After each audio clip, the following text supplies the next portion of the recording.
저희들이 특별히 본문을 가지고 29절 말씀을 가지고 버림의 목적에 대해서 우리가 생각을 해봤습니다. 오늘부터 한 3시간에 걸쳐서 특별히 29절 말씀을 통해서 우리가 생각할 것은 버림의 품목들입니다. 버림의 내용들이 되겠죠. 버림의 내용들. 이 세상에서 우리들이 추구하는 것들이 이제 많이 있습니다. 그런데 우리는 예수님을 따라가기 위해서 뭔가를 추구하고 뭔가를 이렇게 많이 가져야 되는 것이 아니고 어떻게 되냐면 뭔가를 내려놓고 뭔가를 포기해야 될 것들이 있다라는 것입니다.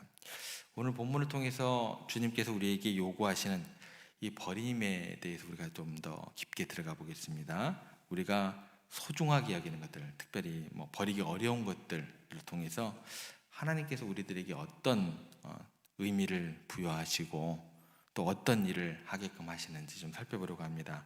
본문에서 예수님께서 요구하시는 버림의 품목들이 있습니다.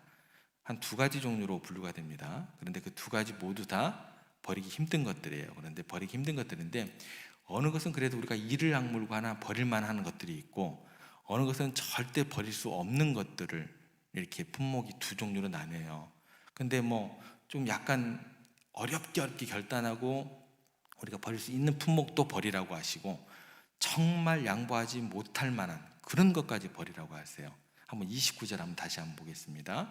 2가지가 어떻게 나누는지 한번 생각해 보면서 함께 읽겠습니다. 함께 읽겠습니다. 예수께서 이르시되 내가 진실로 너희에게 이르노니 나와 복음을 위하여 집이나 형제나 자매나 어머니나 전토를 벌인 자는 이렇게 나오죠. 여기서 나열 등에서 우리 인생에서 중요하지 않은 것이 없습니다. 가족들에 대한 또 자녀들에 대한 것도 우리가 관계에 있어서 빼놓을 수 없는 것이고 또 재산에 대한 것들은 우리 삶을 안정시키고 또 행복을 지탱하는 중요한 요소는 또 가족이라는 관계가 될 수 있겠고 재산들은 우리 삶을 안정되게 하고 유지하게 하는 그런 것들이 되겠고 왜 주님께서 그런데 양보할 수 없는 이런 것들을 소중한 것들을 왜 버리라고 하실까? 이거는 우리의 삶을 힘들게 하고자 함이 아닙니다. 가난하게 하고 또 외롭게 하고 또 빈약하게 하기 위함이 아니다라는 것입니다. 오히려 하나님께서 준비하신 큰 축복을 받게 하기 위함 그런 과정임을 우리가 이 말씀을 통해서 좀 생각해 보면 좋겠습니다. 굉장히 불편한 구절이에요, 그죠?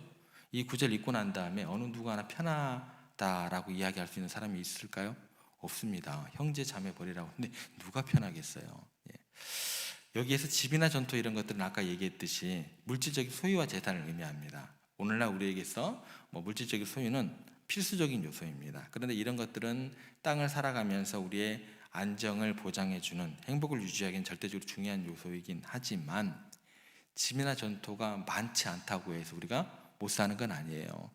집이나 전토가 없으면 빌려 쓰면 되는 거고 전세 살면 되는 거고 월세 살면 되는 거예요. 그죠? 죽을 수 있는 어떤 그런 것들이 아닙니다. 못 사는 것들이 아니에요. 어렵지만 그래도 이런 것들을 내려놓는다고 한들 어떻게 해서든지 잇몸으로라도 살아갈 수 있는 것들입니다. 그래서 이런 것들은 버림으로써 여러 배를 받는다라는 말씀이 우리에게는 어렵기는 하지만 어느 정도 좀 도전이 가능합니다. 이 부분에 대한 것들은 좀 내일 더 살펴볼 것이고 더 중요한 문제가 있어요. 그 문제는 뭐냐면 또 다른 품목이 우리들을 굉장히 힘들게 합니다. 괴롭게 합니다. 그게 뭐예요? 집이나 전토만 버리는 게 아니라 뭐를 버리라고 하세요? 형제나 자매나 부모나 자식을 버린 자는 여러 배를 받게 될 것이다. 여러분들 이 말씀 들으면 이해가 되세요? 납득이 되세요? 저는 납득이 안 됩니다. 여러분에게 무슨 얘기를 하시냐면 지금 자식 하나 버리면 내가 10명 자식 주겠다라고 이야기하시는 거예요. 그러면 여러분 10명 자식 받기 위해서 지금 자식 1명 여러분 같으면 버릴 수 있으세요? 이건 말도 안 되는 소리를 하고 계시는 거예요. 지금 말이 되세요? 이해가 되세요? 제가 욥에게 묻고 싶은 게 그런 겁니다. 이 본문을 가지고 욥을 한번 생각해 보세요. 자식들이 처음에 다 죽었잖아요. 그리고 욥기 끝장에 가서는 뭐라고요? 나중에 더 많은 자식을 주셨더라. 그럼 욥에게 한번 묻고 싶은 거예요. 자식들 다 죽었는데 나중에 더 많은 자식을 주시니까 예전의 자식들은 생각이 안 나고 행복하더냐라고 묻고 싶어요. 안 그러세요?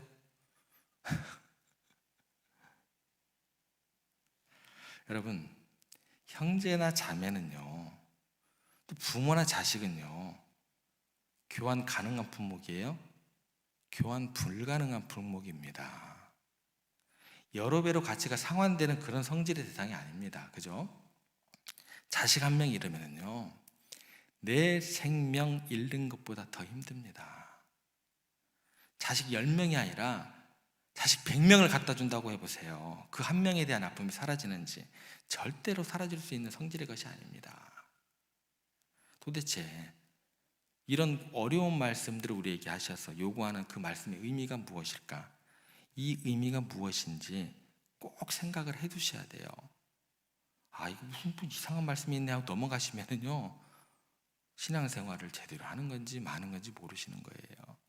이 의미가 무엇인지 꼭 생각을 하시고, 이 문제에 대해서 정확하게 내 마음 가운데 하나님 뜻이 무엇인지, 의미가 무엇인지 정립해 놓으셔야 됩니다.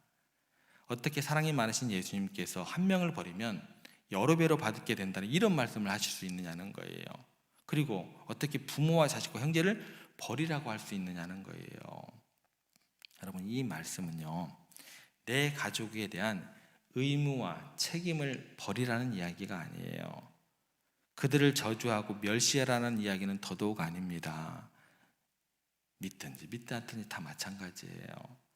주님을 위해서 그들을 매정하게 버리고 나를 따르라, 그 얘기도 아니에요.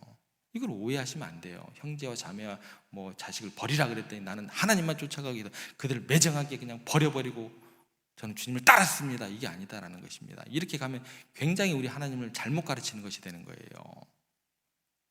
이 말씀의 의미는 뭐냐면, 내가 그들을 책임질 수 없다는 거예요. 그래서 그들을 하나님의 전능한 손길에 온전히 맡기고 의탁하라는 말씀입니다. 복음을 위해서 우리가 헌신하게 될 때요, 늘 마음에 걸리는 것이 자식들이고 부모님이고 형제 자매일 수 있습니다.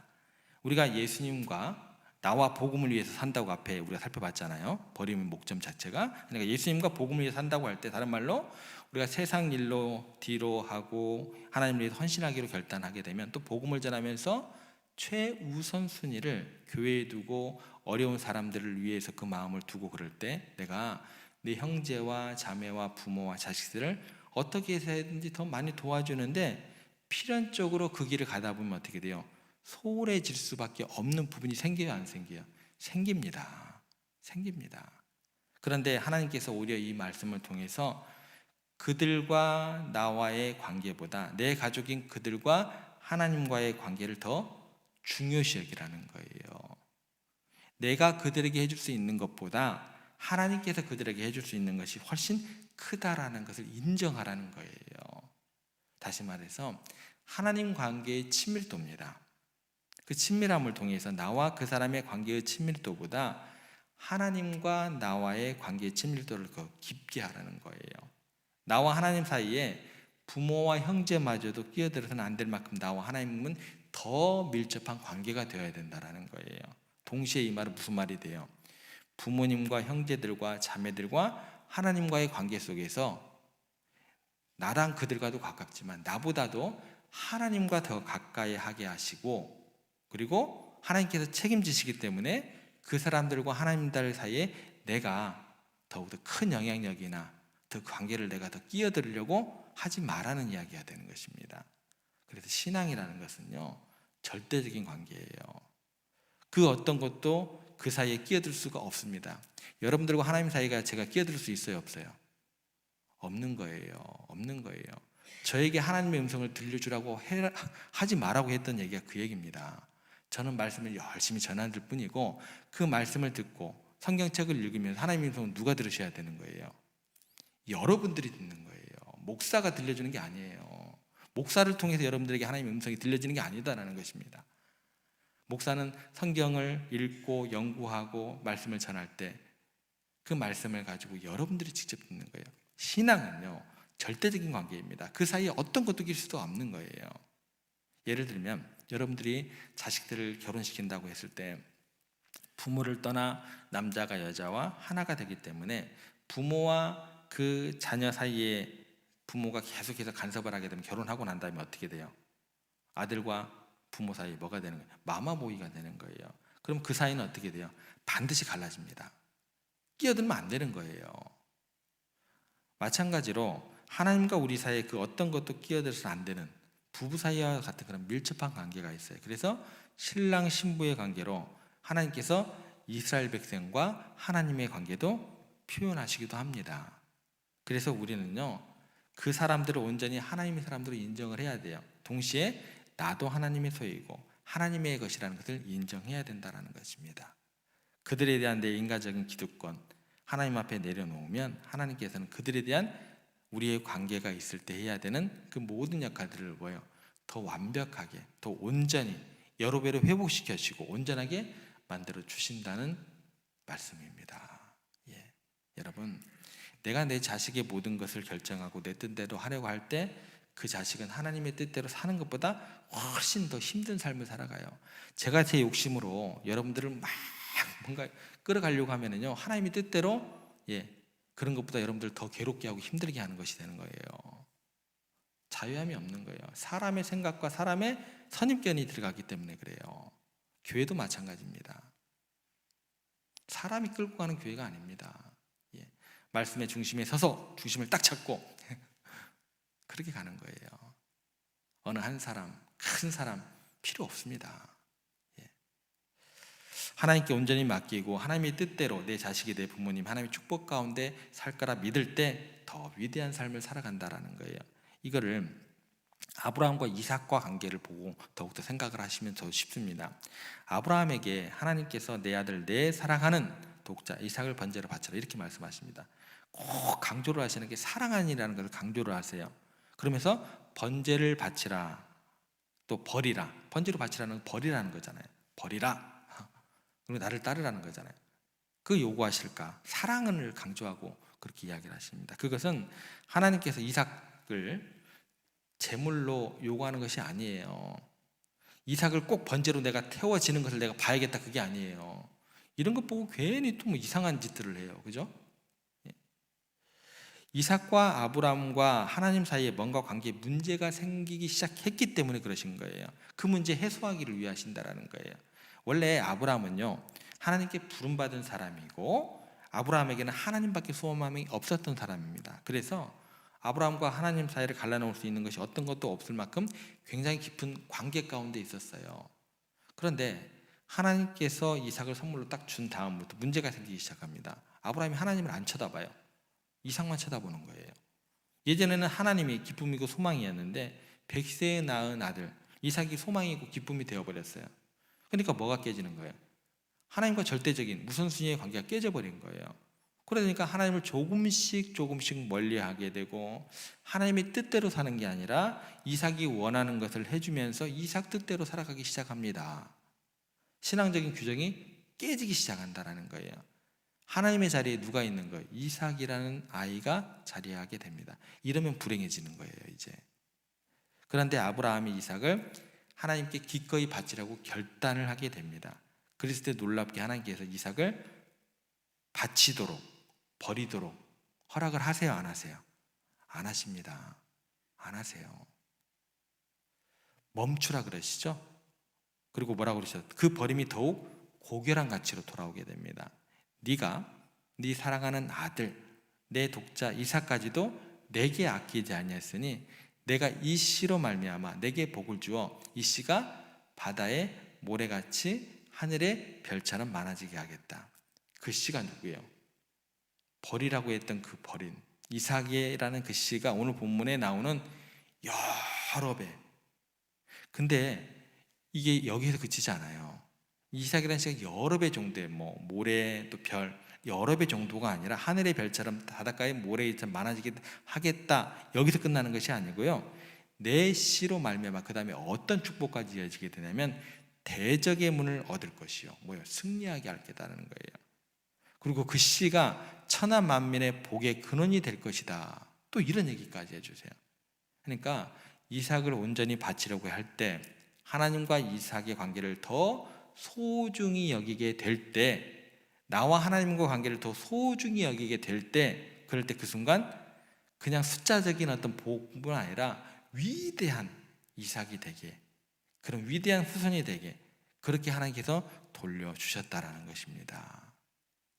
여러분, 버림으로써 여러 배를 받게 되는 버림의 받음의 법칙 그대로 적용되는 예입니다. 하나님을 사랑하는 줄 하나님께서 아시기만 하면 놀랍도록 그것을 우리들에게 복의 복으로 더해 주실 줄 믿으시기를 바랍니다. 이 얘기 자체가 그런 무서운 얘기가 되는 거예요? 아니면 굉장히 무슨 얘기가 되는 거예요?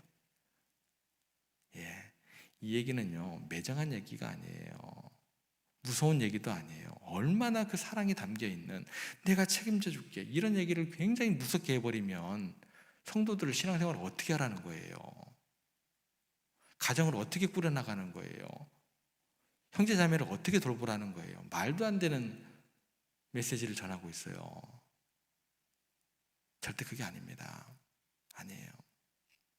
예수님을 따르는 삶은 때로 버림을 요구하지만 이는 어떤 거다? 하나님과의 더 깊은 관계, 더 큰 축복으로 인도하는 약속의 말씀이 된다라는 것입니다. 아브라함처럼 모든 것을 하나님께 드릴 준비가 되어 있다고 한다면 하나님께서는 우리에게 놀라운 삶으로 역사하실 줄 믿습니다. 하나님과의 관계를 최우선으로 둘 때 우리는 가족과 소유에 대해서 새로운 시각을 갖게 돼요. 그죠? 그리고 이는 관계를 더욱더 건강하게 하는 그 시작이 된다는 것입니다. 우리 삶에서 버려야 할 것들을 잘 구별하시면서 하나님께 맡기는 중요한 것들이 무엇인지 항상 고민하시고 그 중요한 것들을 버림으로 하나님을 더 취하는 우리들이 되었으면 좋겠습니다. 쉽지 않습니다.